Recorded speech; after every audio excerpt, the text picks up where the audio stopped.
Sé que algunos todavía están por llegar, pero quiero agradecer a cada uno que tomó el tiempo para llegar a este comienzo de una nueva serie de estudios basados en la doctrina de la iglesia, o lo que llamamos la eclesiología.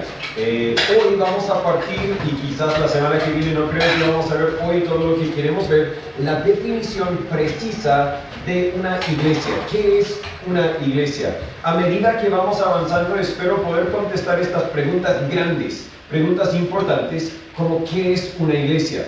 Bueno, pero pastor, si sabemos qué es una iglesia, hay que definirla bien, porque muchas personas tienen ideas distintas. ¿De qué sirve una iglesia? ¿Quién o quiénes componen la iglesia? ¿Quién o quiénes dirigen la iglesia?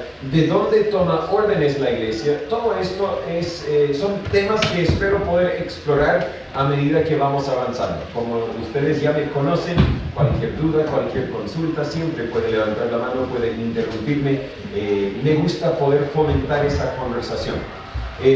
Hoy quiero partir con quizás sacar algunas confusiones de qué es una iglesia. Ocupamos iglesia de muchas formas que no son tan correctas.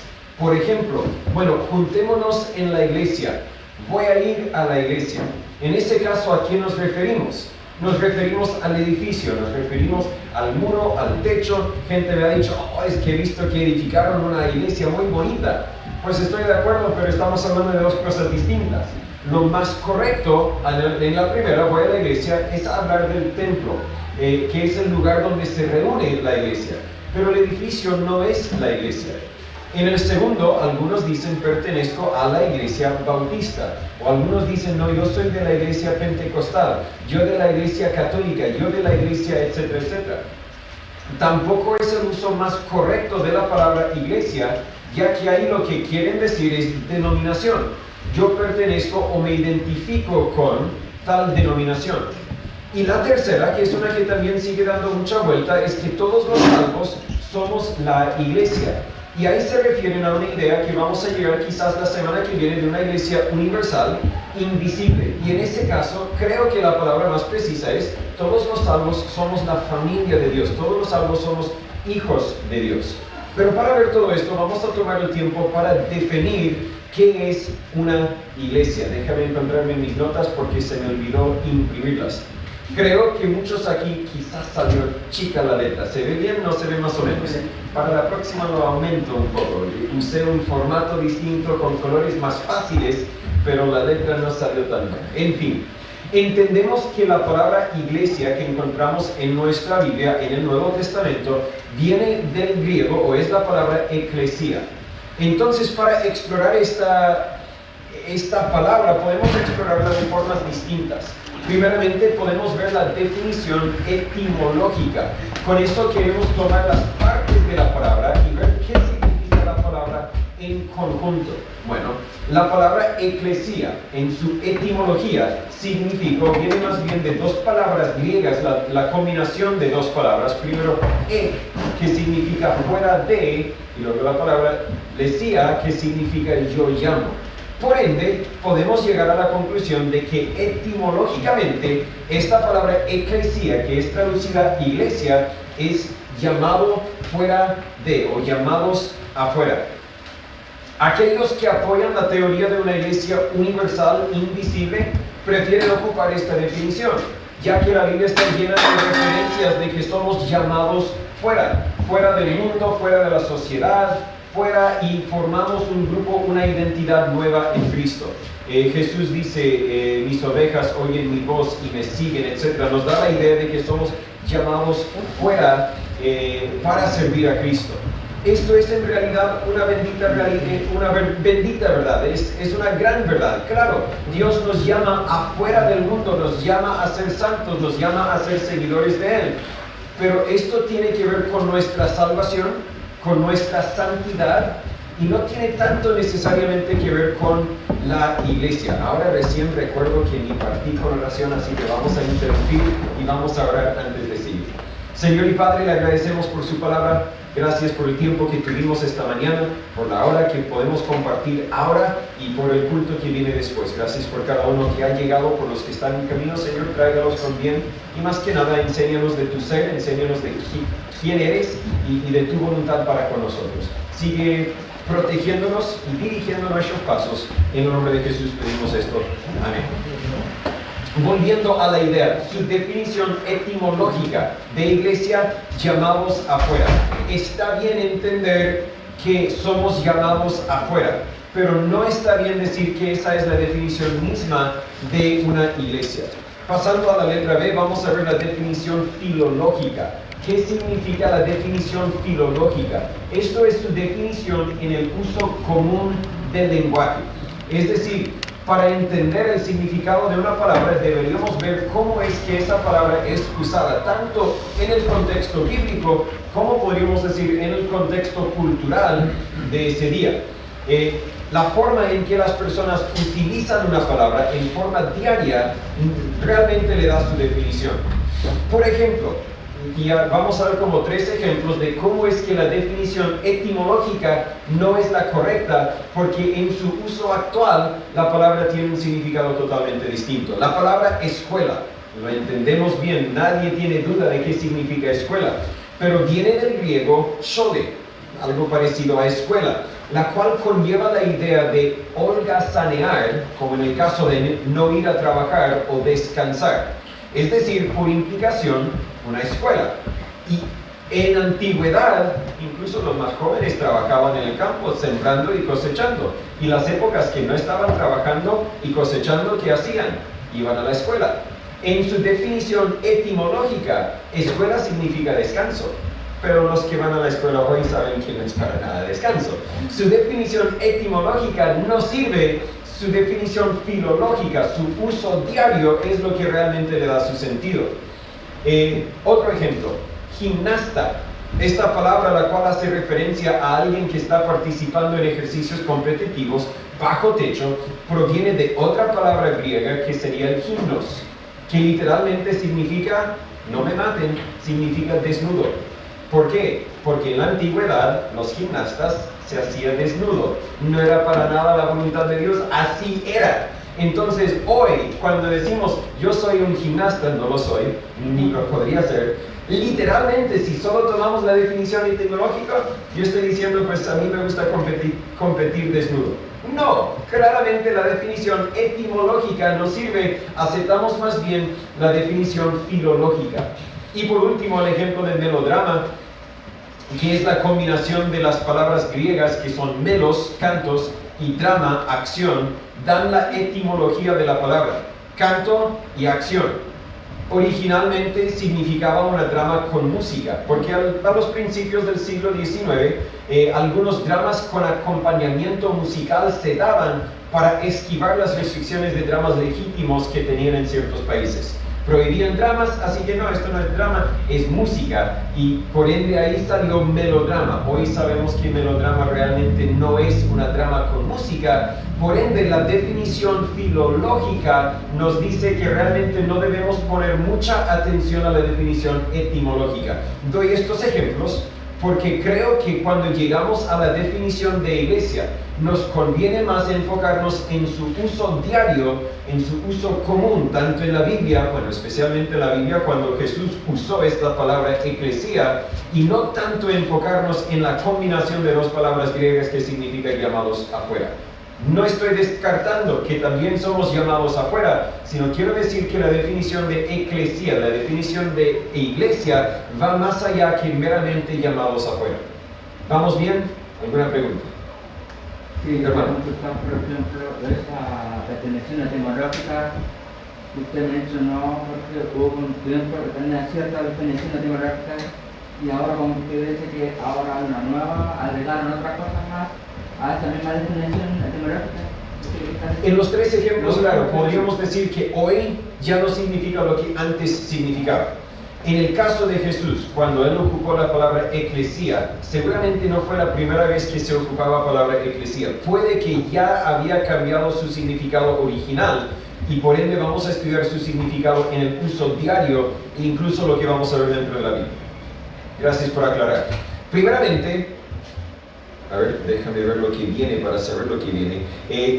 Una iglesia es una iglesia. Vamos a ver algunos ejemplos en la literatura clásica griega. Esto es sí fuera de la Biblia, así que no vamos a poner mucha atención a ello, pero sí quiero señalarlo. Al hablar de todo esto, quiero hacer para demostrar que eclesía significa una asamblea. Letra A. Una asamblea de ciudadanos convocados por el pregonera, una asamblea legislativa. Aquí serían unas definiciones que encontramos y esto sería, bueno, si quiere buscar el diccionario, aquí lo tengo anotado más adelante. La letra B, la asamblea de personas, las cuales en las ciudades griegas tenía el poder de tomar la decisión final en lo que tenía que ver con los asuntos públicos. Vamos a ver un ejemplo en Hechos 19, si bien recuerdo, donde encontramos la palabra eclesía, pero no es traducida iglesia, es traducida asamblea, porque ese era su uso en el sentido secular. La palabra eclesía significa asamblea. Ahora del C al F, bueno, ahí está el ejemplo de Hechos 19. Del C al F vamos a ver algunas citas que tomaron de literatura clásica griega. Péricles, viéndolos disgustados debido al estado actual de las cosas, no los convocó a una asamblea, ahí la palabra original, eclesía, ni a ningún otro tipo de reunión. ¿A qué vamos con todo esto? Eclesía, asamblea. Ese era su uso, su significado cuando Jesús y los cristianos ocupaban esa palabra eclesía. Significaba asamblea, letra D. Habiendo él mismo dicho tales cosas, ya que él era uno de los éforos, expusieron a voto la pregunta ante la asamblea, otra vez la palabra eclesía, de los espartanos. Nada que ver con religión, nada que ver con denominaciones. Era una asamblea. Asamblea, una reunión específica, y vamos a definir qué es una asamblea, pero creo que tenemos una idea más o menos al menos de lo que significa asamblea. Letra E. Y los atenienses, tras haber reunido una asamblea, votaron. Otra vez eclesía. Letra F. Al haberse levantado esta asamblea, se reunieron y planearon. Ya que el futuro todavía era incierto, se dieron en el mercado las reuniones y las charlas de todo tipo. Tenían miedo de que se convocara una asamblea repentinamente. Estamos Hechos 19, busquémoslo todo. Quizás no vamos a repartir la lectura como muchas veces hacemos, no sé qué tantos pasajes vamos a alcanzar a ver. Hechos capítulo 19. Esto ocurre en la ciudad de Éfeso, donde algunos de los apóstoles estaban predicando y el pueblo se levantó. La Biblia dice, al menos en el versículo 1, que Apolos estaba en Corinto. Pablo, habiendo pasado por las regiones superiores, vino a Éfeso y hallando ciertos discípulos les dijo, y empezó todo el capítulo relata lo que Pablo hizo en Éfeso. Si empezamos la lectura en versículo 35, la Biblia dice ahí, entonces el escribano, cuando hubo apaciguado a la multitud, ¿cuál multitud? Se levantó una multitud en protesta de lo que estaban haciendo.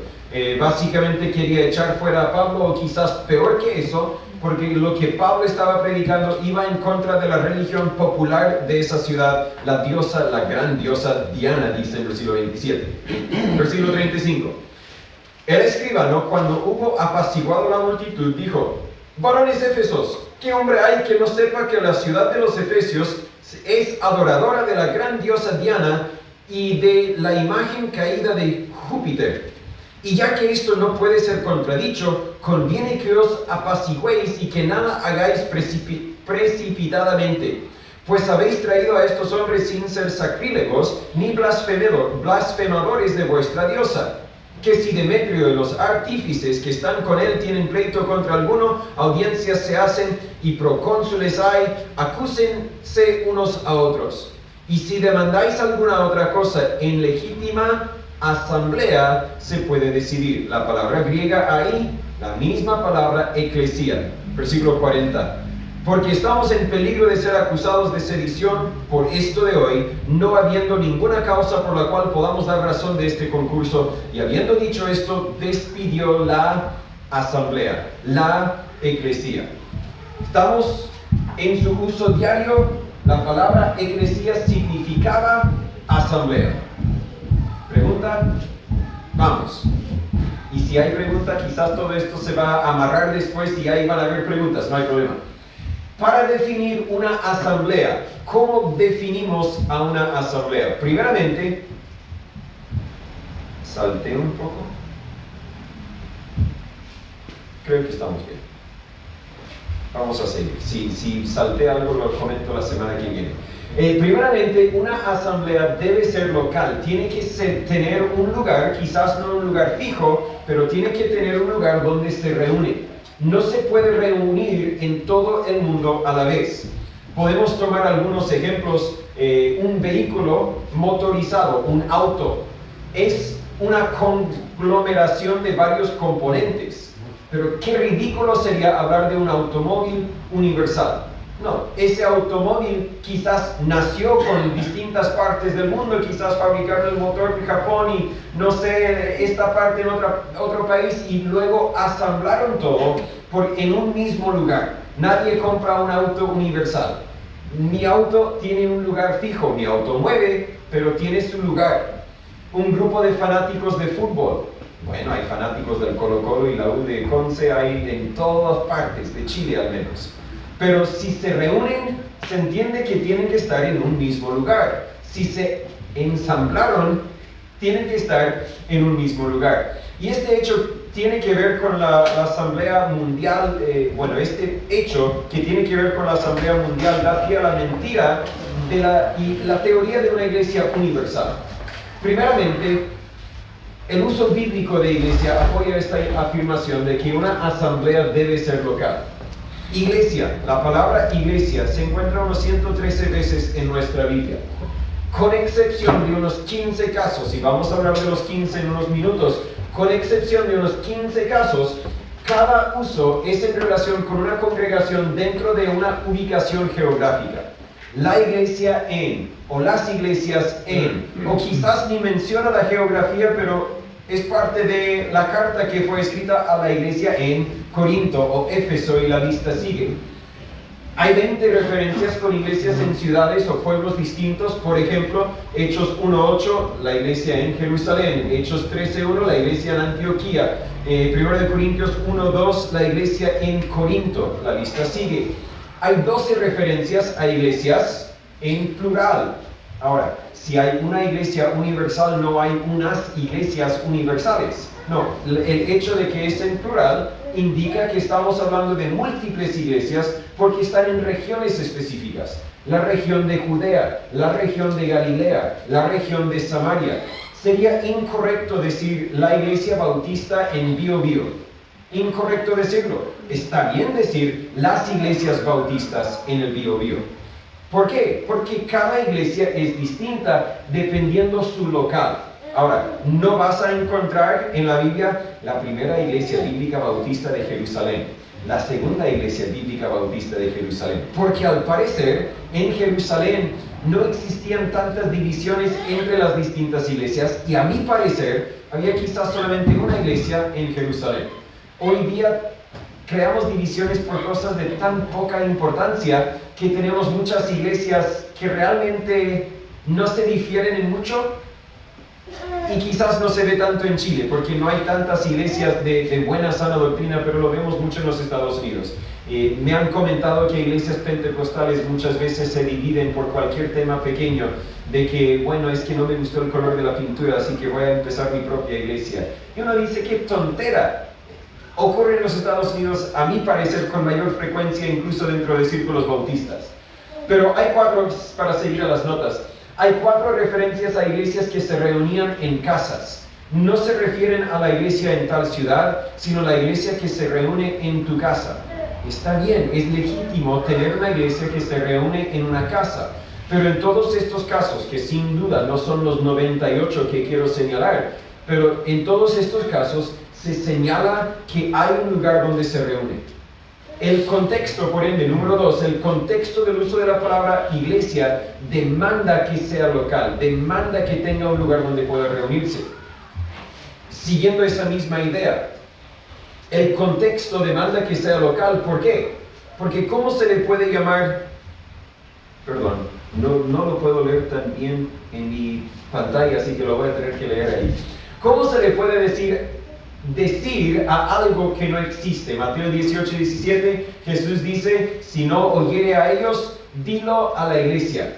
¿Cómo se puede decirlo a una iglesia universal? Bueno, hoy tenemos las redes sociales y todo el mundo puede saber. A eso no se refería Jesús, no existían las redes sociales. Número 2, ¿cómo se puede oír de algo alrededor del mundo? La misma pregunta, pero al inverso. ¿Cómo puede una iglesia oír un tema si esta iglesia es universal? ¿Cómo se puede servir a una iglesia universal? Romanos 16:1, si no me equivoco, dice, encomienda a mi hermana Febe, que es sierva de la iglesia en tal lugar. ¿Cómo se puede servir en una iglesia universal? ¿Cómo pueden los de menor estima, y veo a algunos sacando pantallazos, quizás debemos repartir esta lectura. Vamos a repartirla. Hermana Diana, Mateo 18, 17. Hermana Roxana, Romanos 16, 1. Hermano Enoch, 1 Corintios 6, 4. Hermana María Estela, 1 Timoteo 3, 5. El número 5, vamos. Hermano Nelson, el 6. 1 Timoteo 5, 16.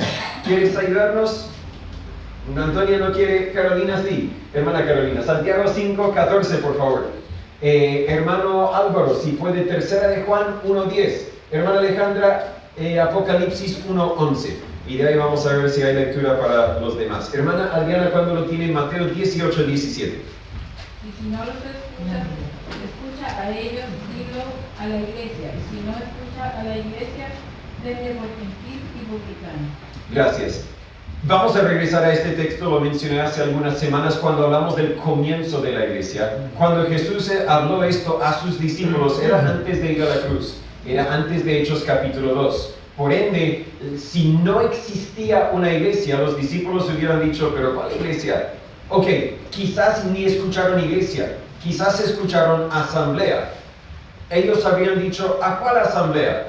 ¿A la asamblea política? ¿A la asamblea judicial? No, pero ellos claramente entendían a cuál asamblea se refería Jesús, la asamblea que era la iglesia. Volveremos a eso en un momento, pero los primeros 2 puntos. ¿Cómo se puede decir algo a una iglesia universal? ¿Cómo se puede oír algo si soy parte de esta iglesia universal? Romanos 16, 1, hermana Roxana. Os recomiendo además nuestra hermana Febe, la cual es diaconisa de la iglesia en Cencrea. Gracias. Algunas traducciones tienen diaconisa, algunos quieren evitar eso y traducen sierva. La palabra ahí sí es diáconos, no hay duda de eso, así que yo encuentro que ambas traducciones son correctas, solamente que algunos dicen, ay, pero los diáconos solo son los varones, por ende tengo que traducir siervo, y es otra conversación para otro día. El punto aquí, que ella es sierva o diaconisa en la iglesia que está en Cencrea. ¿Cómo se puede servir en una iglesia universal? Bueno, algunos dicen, es que yo sirvo al dar un vaso de agua, al demostrar amor. Ok, pero ¿cómo puedes bautizar en una iglesia universal? ¿Cómo puedes, o sea, lo que servimos en iglesia es porque somos una familia, somos una asamblea y trabajamos juntos como una asamblea. Si es universal, ¿con quién trabajo? Pues no sé quién está de mi equipo, no sé, etc. Surgen muchos problemas con esa idea. 1 Corintios 6, 4, hermano Enoch. Por lo tanto, si tenéis juicio de cosas de esta vida, poned para juzgar a los que son de menor estima en la iglesia. Gracias. Totalmente fuera de su contexto. El contexto es bonito, es interesante para estudiar. Si nosotros vamos a elegir a alguien para determinar algo, vamos a elegir a los más respetados, vamos a elegir a los pastores que tomen una decisión. Pero el consejo aquí, si tenéis juicios de cosas de esta vida, poned para juzgar a los que son de menor estima en la iglesia. Por algún motivo, Dios dirigió a Pablo a decir, no, tomen a los menospreciados de la iglesia, que ellos decidan. ¿Por qué será? Otra conversación para otro día. Hoy el punto es que cómo se puede elegir a estos de menor estima para que decidan si no tengo determinado quién es parte de esta iglesia. Claramente tiene que tener, vamos a llegar a eso, a su membresía, pero claramente tiene que tener un lugar donde se reúne para escuchar el tema, para poder tomar una determinación acerca de ese tema. 1 Timoteo 3, 5, hermana María Estela. Porque el que no sabe gobernar su propia casa, ¿cómo cuidará de la iglesia de Dios? ¿Cómo se puede cuidar de algo que es universal? algo que yo no, ni puedo tocar, ni puedo ver, etc. No, yo puedo cuidar de lo que puedo ver y tocar, pero no puedo cuidar de lo que no puedo ver ni tocar. Otros ejemplos de que esto claramente demanda que sea local. Algunos dirían, y quizás incluso ya están pensando, ok, pero hay otros ejemplos donde claramente está hablando de una iglesia universal. Estos ejemplos sí, estamos de acuerdo, hablan de iglesia local. ¿Qué de estos otros ejemplos? Vamos a llegar a esos también. Hermano Nelson, 1 Timoteo 5:16, por favor. Si alguno o alguna de los creyentes tiene viudas, manténgalas y no sea grabada la iglesia, a fin de que pueda ayudar a las que en verdad son viudas. Gracias. Voy a encontrarlo yo para citar los pasajes claves. La idea del mantenimiento de las viudas es responsabilidad de, primeramente, sus familiares creyentes. ¿Por qué? Para que no sea grabada la iglesia. ¿Cuál iglesia? ¿Cómo es que una iglesia universal, invisible, no bien definida, pueda cuidar de las viudas? Un individuo puede decir, mi vecina es viuda, voy a ayudarla. Pero eso sería un individuo, no sería la iglesia. Claramente la iglesia tiene que tener una localidad, un lugar donde se reúne para tomar decisiones para el mantenimiento de las viudas o lo que sea que vamos a hacer para ayudar a los necesitados. Hermana Carolina, Santiago 5:14. ¿Está algún enfermo entre vosotros? Llamen a un anciano de la iglesia y oren por él, ungiéndole con aceite en el nombre del Señor. Hay que llamar a los ancianos de la iglesia para orar por los enfermos. ¿Cómo se puede llamar a los ancianos de una iglesia universal? ¿Hay un número universal para llamar para que vengan? Y no, claramente, ahora quizás algunos tienen ese número hoy. Pero cuando cuando Dios inspiró estas palabras, claramente no existía ese medio de comunicación a lo largo del mundo, podríamos decir. Hermano Álvaro, 3 de Juan 1:10. O sea, único capítulo, algunos dicen 3 de Juan, versículo 10. Yo lo puse 1:10 para no confundir. Adelante. Por esta causa, si yo podré, recordaré las obras que hace patrocinando con palabras malignas en contra de nosotros. Y no contento con estas cosas, no reciba a los hermanos, y a los que quieren recibirlos, se les prohíbe y los expulsa de la iglesia. La idea ahí puse enviar, que sería claramente otra traducción. Aquí también tengo expulsa. ¿Cómo se puede expulsar algo de una iglesia que no sea local? Claramente demanda que sea local. Ahora vamos a llegar a esta idea en un momento. La Iglesia Católica Romana cree en una iglesia universal, visible. Y la Iglesia Católica Romana anteriormente, no sé si sea así todavía, creía que al expulsarte de su iglesia, te mandaban al infierno. Y entonces ellos dirían, claro, una iglesia puede ser universal, y aún así es que cada obispo o cada líder de su congregación tiene toda la autoridad para expulsarte y por ende mandarte al infierno. Sabemos que esa última parte nada que ver con verdad bíblica, pero es un error que parte con el error de la iglesia universal. Vamos a llegar a eso en un momento. Al menos creo que podemos tomar por dado estos pasajes hablan de iglesia local. ¿Estamos bien? Hermana Alejandra tenía una, sí. Apocalipsis 1:11, por favor.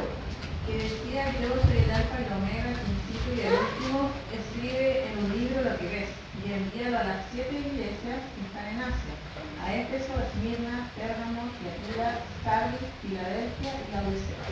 Otra vez estas iglesias tienen su localidad, pero claramente no se puede enviar una carta a una iglesia universal. Ok, hoy tenemos las redes y todos lo podrían leer, pero Jesús no tenía esa tecnología. Claramente estaba hablando de iglesias locales.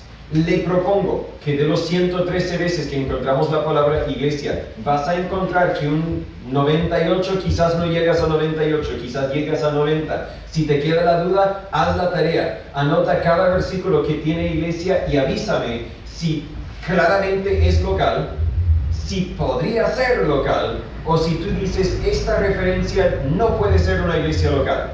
Si tienes esta lista, armada con esa lista de los que no mencionan una iglesia, o sea, mencionan iglesia y claramente no es una iglesia local, háblame y vamos a ver esos 15 referencias. Pero creo que lo que vamos a ver en versículo 3, el punto número 3, creo que estos 15, quizás tú encuentras 20, 25, estas 15 referencias de la palabra iglesia son del uso genérico.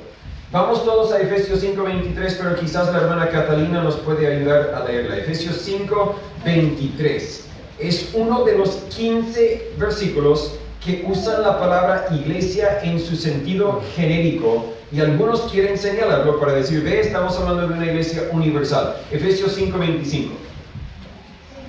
23, gracias. Porque el marido es cabeza de la mujer, así como Cristo es cabeza de la iglesia, la cual es su cuerpo y él es su Salvador. Gracias. Y aquí algunos quieren destacar, mire, dice que Cristo es cabeza de la iglesia. ¿Cuál? ¿Solamente de la nuestra? No. Y no dice de las iglesias, así que Cristo claramente tiene que ser cabeza de una iglesia universal. ¿Quién compone esta iglesia universal? Bueno, la Biblia no lo dice, así que tenemos que encontrar nuestras propias explicaciones. Pero note el mismo versículo, porque no está diciendo que Cristo es cabeza de una sola iglesia. No está diciendo que Cristo es cabeza de una denominación. Está diciendo que Cristo es cabeza de iglesia en su uso genérico, porque note la primera parte del versículo. El marido es cabeza de la esposa. ¿Qué? ¿Hay un marido universal y una esposa universal? No. Estamos tomando el marido, cualquier marido, es cabeza de la esposa, su esposa. Estamos hablando de cualquier esposa, su marido es su cabeza. Cualquier iglesia, la iglesia, su cabeza es Cristo. Pero ¿cómo usted está diciendo que hay 1,000,000 de Cristos para que sean cabeza de cada iglesia? Otra vez estamos pensando en sentido muy humanista, porque estamos pensando como seres humanos. Cristo no tiene limitaciones, no es que, bueno, ya soy cabeza de este, así que no puedo ser cabeza de este. Yo como varón solo puedo casarme con una mujer. Algunas culturas quizás no tienen ese límite. Ok, supongamos que podría casarme con 1,000. A algún momento tengo mi límite, ya no puedo más. Cristo no tiene tales límites. Podríamos entender este versículo al decir que Cristo es cabeza de cada iglesia. No es lo que la Biblia dice, pero es la idea que quiere comunicar. Al ocupar la iglesia, en vez de hablar de una iglesia en específico, está hablando de la definición de iglesia bíblica en su sentido general. Tal como el marido, en su sentido general, su definición general, es cabeza de la esposa o la mujer en su definición general. No estamos hablando de un marido y una esposa, estamos hablando de un Cristo, sí, y cualquier iglesia que cumple con la definición de ser iglesia.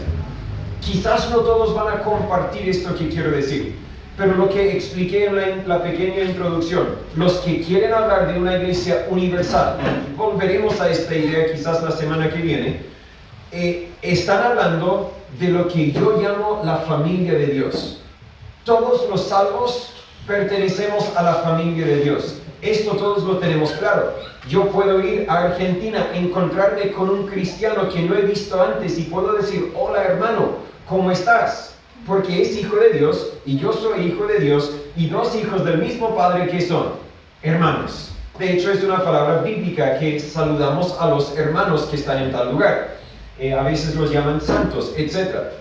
Esto también es bíblico, reconocer que cada cristiano es parte de la familia de Dios.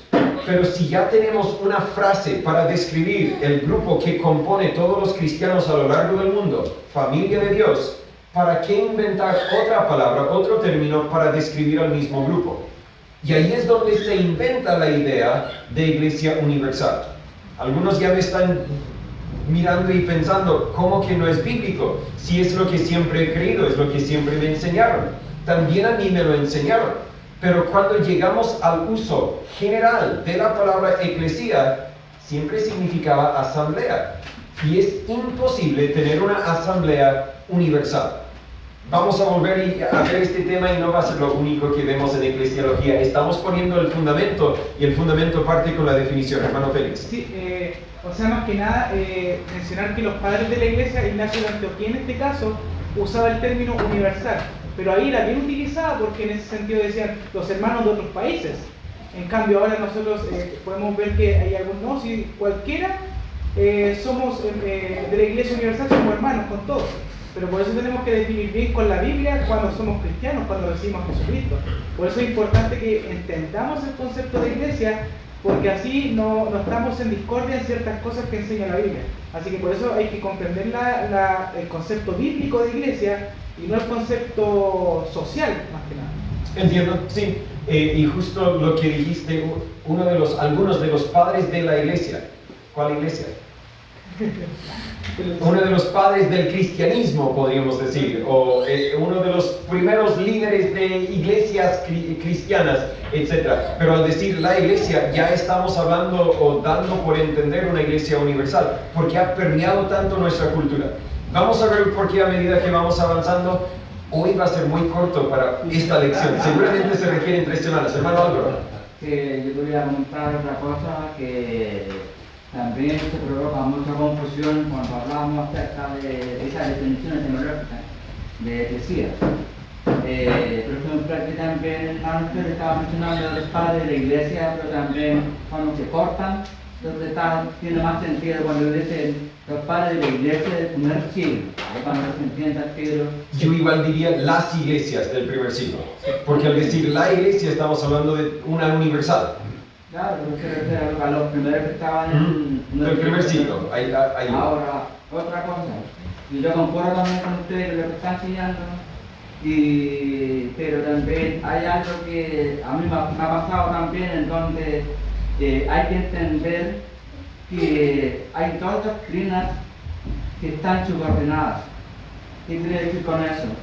Que por ejemplo está la doctrina de la tetralogía, que ustedes acaban de estar enseñando, que está la doctrina de la iglesia, es decir, ¿qué pasa?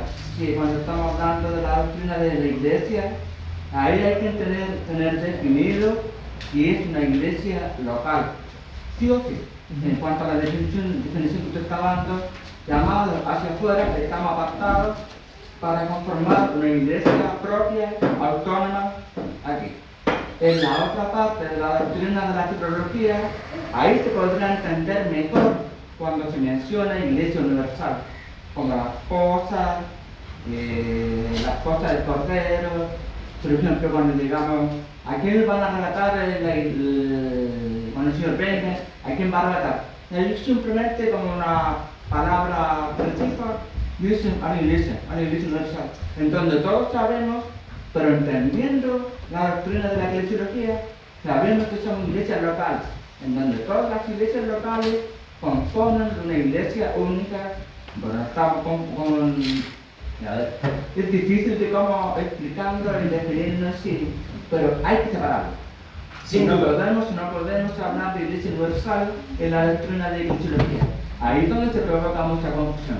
Sin duda, y algunos manejan en su mente y quizás en su explicación dos iglesias distintas. Reconocen iglesia local sin negar iglesia universal y reconocen universal sin negar local. Puedo respetar esa postura, pero vuelvo a la idea. Los que llaman iglesia universal, cuando hablan de universal, están hablando de la familia de Dios. Está comúnmente dicho, incluso dentro de mis círculos, el rapto de la iglesia. La Biblia no ocupa esa frase. Él dice que Cristo viene por su esposa y claramente dice que la esposa es la iglesia. Por ende, llegamos al rapto de la iglesia. Pero, ¿qué tenemos que definir iglesia? ¿De dónde viene esta definición de iglesia universal? No viene de ninguno de los pasajes que acabamos de estudiar. Y en breve estudiamos casi la mitad de las referencias a la palabra iglesia. Hay 113, resumimos unos 40 al principio y luego repasamos unos 15 en este curso. Lo mismo que decía que cuando entendemos en definición, la primera parte que estamos aprendiendo es como el lenguaje propio del lugar que están. Cada país, cada cultura tiene su definición en cómo dicen sus conversaciones. Entonces, como en vez de decirlo más alargado la conversación, lo trata de decir como un poco más simplificado. En vez de decir que el Señor los va a llevar a las cosas, y tiene las cosas, bueno, son todas las iglesias que están en todas las partes del mundo entero. Entonces hay como que se está playando demasiado, y ahí es donde se llegan por flojera quizás. Pero, ¿cómo se llama? Es como es una definición en sí, entendiendo que no está como aclarado bíblicamente, ¿entiendes? Pero como lo acabo de decir que hay que separar, la eclesiología, la doctrina de la eclesiología, ahí tenemos que tener claro que es una iglesia local en particular. Y por ende vamos a enfocarnos en la definición de iglesia local. Prefiero evitar la frase iglesia local, porque si digo iglesia local, estoy aceptando que hay otro tipo de iglesia y no lo veo en la Biblia. Sin embargo, no voy a pelear por esta definición. Otra vez, si yo escucho a un predicador decir iglesia universal, yo escucho en mi mente familia de Dios y seguimos adelante. No hay problema, esto no es un gran tema que voy a pelear, pero sí quiero destacar, porque creo que es mi responsabilidad, destacar lo que la Biblia enseña acerca de la iglesia. Agradezco todos los comentarios y seguramente van a seguir viniendo. Vamos a ver si terminamos este punto A del punto número 2. La iglesia debe ser local. También en Hechos 7:38 encontramos el uso de iglesia en referencia a la nación de Israel. Quizás no vamos a leerlo porque me quedan 2 minutos, pero la idea aquí es que el pueblo de Israel estaba reunida mientras transitaba por el desierto. Claramente llegaron a la tierra prometida y perdieron esa definición de asamblea, pero llegaron a ser nación. Mientras estaban transitando por el desierto, pese a que eran millones, estaba bien definido su grupo. Y dentro de ese grupo, otros aspectos que vamos a ver de asamblea, tenía jerarquía, tenía liderazgo, tenía bien definida su membresía, y vamos a mencionar todo esto a medida que vamos avanzando. También las metáforas, hoy estoy en el botón equivocado, o sea, la pantalla equivocada. Las metáforas, no, salté. Número 5, la asamblea de Éfeso apoya esta afirmación, y es lo que leímos en Hechos 19, en versículo 29 y 32, dice, cuando os reunís, o se había reunido, ahí en 1 Corintios dice, cuando os reunís. La idea es que para ser eclesia, para ser una asamblea, hay que reunirse. Avísenme por favor cuando existe la próxima reunión de la Iglesia Universal. Bueno, hay iglesias con localidad que tomaron el nombre universal, a eso no me refiero. No hay reuniones de la Iglesia Universal. Habrá, porque en ese momento estaremos en un mismo local en el cielo, y ahí sí será una sola iglesia y no muchas iglesias distintas aquí en la tierra. El número 6, vamos a llegar. Las metáforas de una iglesia apoyan esta realidad, esta afirmación. Y vamos a ver estos 3, así que no hay que leerlos hoy, los vamos a leer la semana que viene quizás con más tiempo. Colosenses 1:18 compara la iglesia con el cuerpo de Cristo. Efesios 1 compara la iglesia con el edificio de Dios. Y en 2 Corintios 11:2 compara la iglesia con la novia de Cristo. Estos 3 tienen un local. Ahí uno puede decir, allí está el cuerpo, allí está el edificio, allí está la novia. No decir, bueno, es que el cuerpo está en todos lados. No, el edificio es donde sea. No, la novia, no. Otra vez demanda que tenga un local, que tenga un lugar donde se puede definir, ahí se reúne, ahí se junta la iglesia. Cuando la semana que viene vamos a ver otros aspectos, me adelanto solo un poquito y ahí vamos a terminar. La asamblea debe ser local, la asamblea debe ser visible, y hay 2 otros aspectos de una asamblea, y estamos hablando de asamblea en forma general y aplicándolo específicamente a esto que hoy conocemos como iglesia. Y de ahí vamos a ver mucho más acerca de la iglesia. No vine para pelear de la definición de iglesia universal, pero sí es necesario partir con una definición. Y la definición bíblica es asamblea. Una asamblea tiene que ser local, tiene que ser visible, le adelanto los otros 2, tiene que ser constituida, tiene que tener bien definida quién pertenece y quién no pertenece, y una asamblea tiene que ser organizada, tiene que tener su jerarquía y estructura dentro de sí, porque un edificio, lo vimos en el punto anterior, un edificio no es un montón de ladrillo. Un edificio es el ladrillo, cada ladrillo colocado en su lugar cumpliendo con su función. Una novia, pues se espera que los ojos estén en su lugar y no uno en el pie y otro, etc. Se espera que todo esté donde corresponde, y por ende una iglesia también, todos deberíamos estar en nuestro lugar. Y mientras hablamos de nuestra iglesia, falta que algunos estemos en nuestro lugar, y espero que juntos como iglesia podamos crecer y reconocer la importancia de lo que Dios nos ha dado en esta bendición enorme que es ser parte de una iglesia. No todos tienen esa bendición. Muchos todavía andan confundidos, andan vagando, sí, vagabundando, algo así va a decir. Vagando es la palabra, gracias hermana. Quizás buscando una iglesia verdadera. Pero lo que nosotros tenemos, Cristo lo compró con su propia sangre. Lo que nosotros tenemos, Cristo está activamente edificándolo. Lo que nosotros tenemos, Cristo nos ha traído a cada uno a este lugar para cumplir un propósito y no deberíamos menospreciar el tesoro que tenemos en la iglesia. Última pregunta, comentario. Creo que con eso podemos terminar. Señor Padre, gracias una vez más le damos por esta iglesia que usted nos ha dado. Gracias por cada miembro que la compone. Gracias por tu sangre que la ha comprado. Gracias, Señor, por lo que estás haciendo, por lo que has hecho y por lo que seguirás haciendo. Obra en el culto que está por venir, que tus verdades estén claramente expresadas y entendidas, Señor. En el nombre de Jesús pedimos estas cosas. Amén.